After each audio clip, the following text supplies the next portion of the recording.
সরকারি অনুষ্ঠানে ঝামেলা। কলকাতা পুরসভার অনুষ্ঠান ঘিরে অশান্তি, আর অশান্তির মাঝে মেয়র, ডেপুটি মেয়র। দমদমে 7 ট্যাঙ্কসের ছবি দেখছেন আপনারা। কলকাতা পুরসভার অনুষ্ঠান ঘিরে অশান্তি এবং সেই অশান্তির মাঝেই পড়ে যান mayor Firhad Hakim, deputy mayor Atin Ghosh. পুরসভার অনুষ্ঠানে অশান্তি নিয়ে দুই কাউন্সিলরের দুই কথাও শোনা যায়।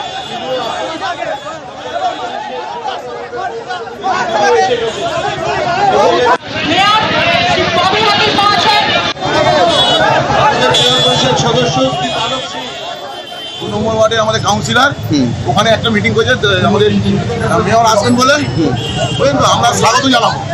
আমরা দাঁড়িয়ে রয়েছি, আসার আগে একবার ছেলে লাঠি ছুটি মারতে মারতে আসছে। দাদা আমাদের এলাকার ছেলে দাদা আস্তে আস্তে মারছিস কেন বলবো রে, মারধর করলো, আমি বুঝতেও পারিনি। দুই কাউন্সিলর এখানে দু কথা বলছেন, একবার শুনুন তাদের কথা।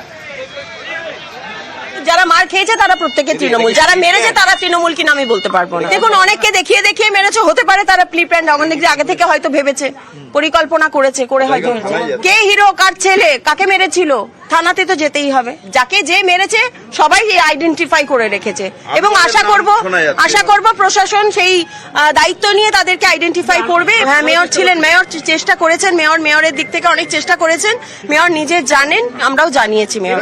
দলের নেতৃত্বকে তো জানাতেই হবে। লোক হয়ে গেছে অনেক বেশি, তার জন্য জায়গা আমরা ঠিকঠাক মতন দিতে পারিনি বলে একজন অপরজনের গায়ে ধাক্কা লেগেছে। না না, কোনো ঝামেলা না, কিসের ঝামেলা, আমরা তো সব মিলেমিশে প্রোগ্রাম করলাম। আপনারা তো মঞ্চে দেখলেন আমি কাকুলি সেনকে উত্তরীয় পড়ালাম এবং কাকুলি সেন আমাকে উত্তরীয় পড়ালো। এখানে কোনো ঝামেলার কিছু দেখতে পেলেন?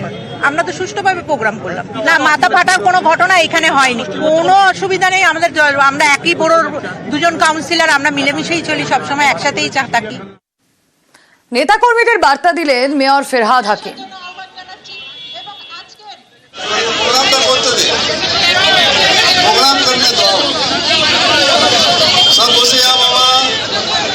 আমি সেই সাউথ থেকে এসছি, বসে যাও, নাহলে মনে দুঃখ নিয়ে বাড়ি যাবো। সবাইকে সাহায্য করে, সবাইকে ভালোবাসে। সবাই একটু রাগ হলেই মারপিট না, একটু রাগ হলেই একটু জোরে জোরে নিঃশ্বাস নিয়ে বলবো ঠান্ডা ঠান্ডা কুল কুল, এরই নাম তৃণমূল। আমরা সবাই আনন্দের সাথে থাকবো, ভালোবাসার সাথে থাকবো। একটুতেই আমি যদি রেগে যাই, একটুতেই যদি মাথা গরম হয়ে যায়, তাহলে কি হবে? কোনো কাজটা হবে না, সবটা ভুন্ডুল হয়ে যাবে। শিবের গাজন, কিন্তু তাতে নিচু জাতের লোক পুজো দিতে পারবেন না। ঠিকই শুনছেন, বাঁকুড়ার ইন্দাসের গ্রাম কমিটির বিরুদ্ধে এমনই চাঞ্চল্যকর অভিযোগ।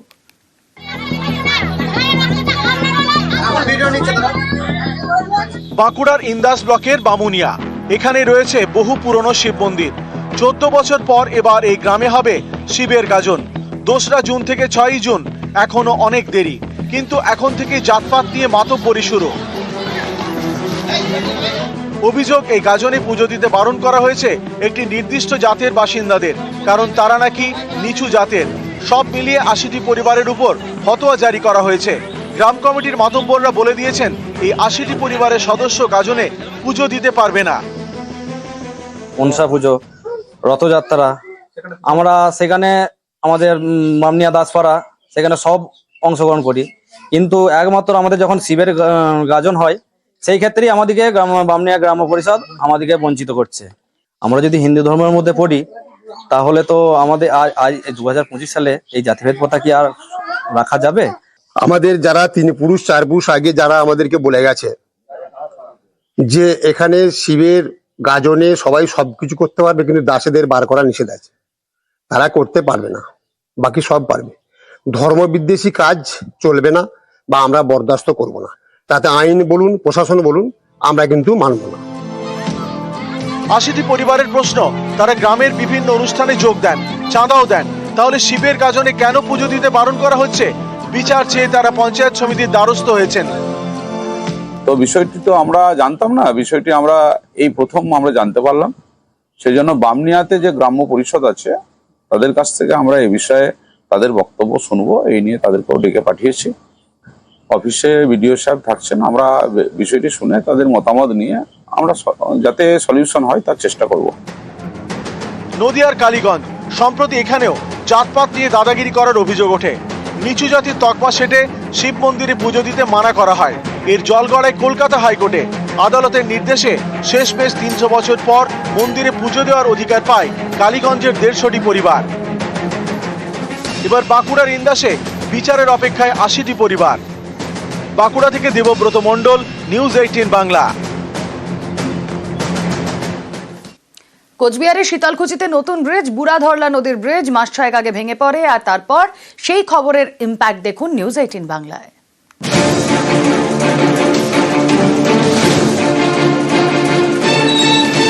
দু টুকরো হয়ে ভেঙে পড়েছিল ব্রিজ। নদীর উপর ভাঙা ব্রিজের ওপর দিয়ে যাতায়াত করছিলেন স্থানীয়রা। কোচবিহারের শীতলকুচির গোসাইরহাট গ্রাম পঞ্চায়েতের বুড়াধরলা নদী, এই নদীর ওপরই ব্রিজ ছিল। গত বছর অক্টোবর মাসে ভারী ডাম্পারের চাপে সেই ব্রিজ ভেঙে পড়ে। এতে বিপাকে পড়েন স্থানীয়রা।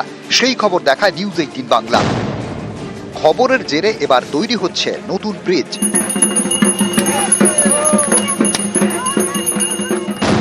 এই ব্রিজটা যা নিউজ 18-এর তরফ থেকে যে দেখানো হয়েছে, এটা আমরা নিউজ 18-কে অসংখ্য ধন্যবাদ। অতি দ্রুততার সহিত উত্তরবঙ্গ উন্নয়ন পর্ষদ থেকে সূচনা হয়ে গেল, কাজ হবে, তা আমরা নিউজ 18 বাংলাকে আমরা ধন্যবাদ জানাই। ব্রিজের একদিকে গোসাইরহাট, অন্যদিকে খেংচি গ্রাম। প্রায় 20,000 মানুষের বড় ভরসা এই ব্রিজ। আমাদের 3টে এলাকার বা 3টে অঞ্চলের লোকের এইটা যাওয়ার মেন প্রাণ কেন্দ্র রাস্তা। এই ব্রিজটা ভাঙাতে এত এলাকার মানুষের খুবই অসুবিধা হয়েছে। উত্তরবঙ্গ উন্নয়ন দপ্তর যে এই ব্রিজটার উদ্বোধন শিলান্যাস করলো, মানে এত এলাকার মানুষের খুবই উপকার হলো। কোচবিহার থেকে রাজেশ দাস, নিউজ 18 বাংলা। 7 তলা নতুন ভবন, এক ছাদের তলে আদালতের সব রকম কাজ হবে। আলিপুরদুয়ার জেলা আদালতের নতুন বিল্ডিং উদ্বোধন এখন সময়ের অপেক্ষা। এটা আলিপুরদুয়ার জেলা আদালতের নতুন বিল্ডিং। 7 তলা বিল্ডিং এর কাজ শেষ, খরচ হয়েছে প্রায় 64 কোটি টাকা। এখন উদ্বোধনের অপেক্ষা। এটা আমরা কমপ্যাক্ট কোর্ট বিল্ডিং পেয়েছি, তো এর জন্য আমরা কৃতজ্ঞতা জানাই, ধন্যবাদ জানাই। খুব তাড়াতাড়ি কোর্ট বিল্ডিং হচ্ছে এবং এটা একটা অ্যাচিভমেন্ট আমরা বলতে পারি। একই বিল্ডিং এ একই ছাদের তলায় সমস্ত কোর্ট এখানে বসবে। আলিপুরদুয়ার জেলা আদালত, এই আদালতের বিভিন্ন কাজ হয় বিভিন্ন সরকারি বিল্ডিং এ। এতে বিচার প্রার্থীদের এক জায়গা থেকে আরেক জায়গায় ছুটতে হয়, হয়রানি। এই সমস্যাই এবার কাটতে চলেছে। তৈরি হয়ে গিয়েছে নতুন বিল্ডিং, এক ছাদের তলায় হবে আদালতের সব রকমের কাজ। এর আগে আলিপুরদুয়ারে জেলা প্রশাসনিক ভবন ডুয়ার্স কন্যা তৈরি হয়েছিল, সেটা 7 তলা।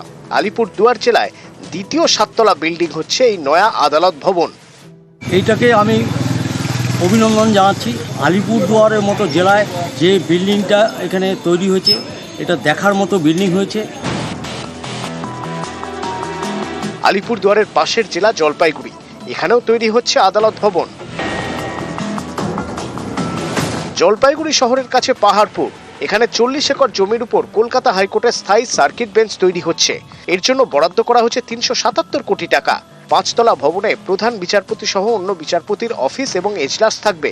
স্থায়ী ভবনের ভিতর 15 জন বিচারপতির থাকার জায়গাও থাকবে। নিউজ 18 বাংলা। সবুজ সাথী সাইকেল, বিনামূল্যে যে সাইকেল পাওয়ার কথা সেটাই কিনতে হচ্ছে, সেটাও আবার সরকারি স্কুল থেকে। সুন্দরবনের ছবি দেখুন।